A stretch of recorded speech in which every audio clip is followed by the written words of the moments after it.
Moana is Disney's latest animated film, and this comes from the same creative team behind Aladdin, The Little Mermaid, Hercules, The Princess and the Frog, The Great Mouse Detective, and Treasure Planet. And this is one of the movies that I got to see at AFI Fest with the cast and crew there, and that was a lot of fun. And this one's the story of a young girl named Moana, who's daughter of the chief of her tribe, so she is soon to be princess, and she lives on an unspecified Polynesian island with her friends and family, and everyone there believes that they have to stay where they are. If they venture out forth beyond this island, certain death is certainly going to be involved. There's a legend of a demigod named Maui who did battle with this ancient evil, and because of him, they're stuck on an island that is beginning to die. So despite her father's wishes, she sets out on an adventure on the ocean to find Maui to hopefully set all of these things straight. Just like with all of Disney's animated films, the animation is stellar. With each passing year, Disney is getting better and better at animating photorealistic backgrounds,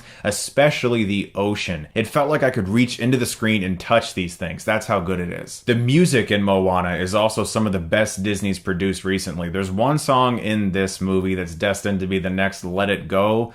Let's hope the radio doesn't ruin it for all of us. It's all the things you'd want in a musical scene like this. They don't overstay their welcome. There isn't too much music. It doesn't become annoying. The lyrics are meaningful for the characters, and they're catchy and fun to listen to. Once we finally do meet the character of Maui, voiced by Dwayne Johnson, he wants nothing to do with this girl. He just wants to get back to his demigod-like powers that he has lost. His body is covered in tattoos, and one of my favorite parts of his character is that his tattoos can move and tell stories on their own. He talks to them, they can look back at him and react to the decisions he's making. His tats were sort of like us as the audience. We want him to do certain things. We want him to help this girl. And one of my favorite parts of this movie was watching Moana and Maui learn to work together, because she has to learn how to sail and she has no idea how to do that. She's adventurous and very courageous, but she can't sail a boat, and Maui has to teach her. This also gives us a lot of really cool action sequences on the ocean with some very original pirate characters and a very badass ancient evil that rises up out of the ocean. It's really exciting. The action sequences in this movie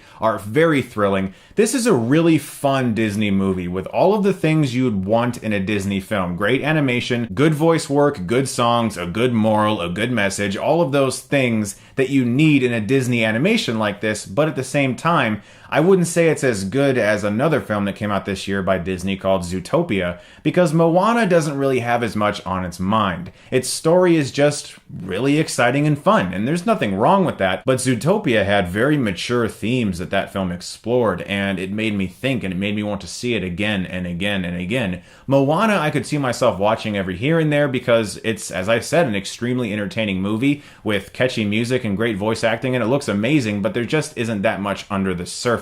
It also follows most of the traditional tropes and cliches that we have come to expect in a Disney film. She has a little tiny animal sidekick named Hey Hey, this really stupid chicken voiced by Alan Tudyk, and this chicken got a lot of laughs from the audience. He was a really fun character. And it follows a familiar path that we've seen in a lot of other Disney films where we have two characters that don't quite like each other, but they gotta learn to work together. And we have our coming-of-age hero character in Moana, and we get to watch her blossom into something beautiful. And we've seen that in movies many times in Disney films. But what's special here is that we've never seen this culture represented in a mainstream Disney movie. And that's awesome. I'm gonna give Moana an A-. This is a really good, very entertaining Disney movie. While it doesn't have as much on its mind as, say, Zootopia, that's not really necessarily a flaw. I mean, it's a lot of fun and kids are gonna love it. Guys, thank you so much as always for watching. I'm gonna have more reviews coming to you very soon from the films I saw at AFI Fest. You guys are the best. Thank you very much as always. And if you like this, you can click right here and get Stuckmanized.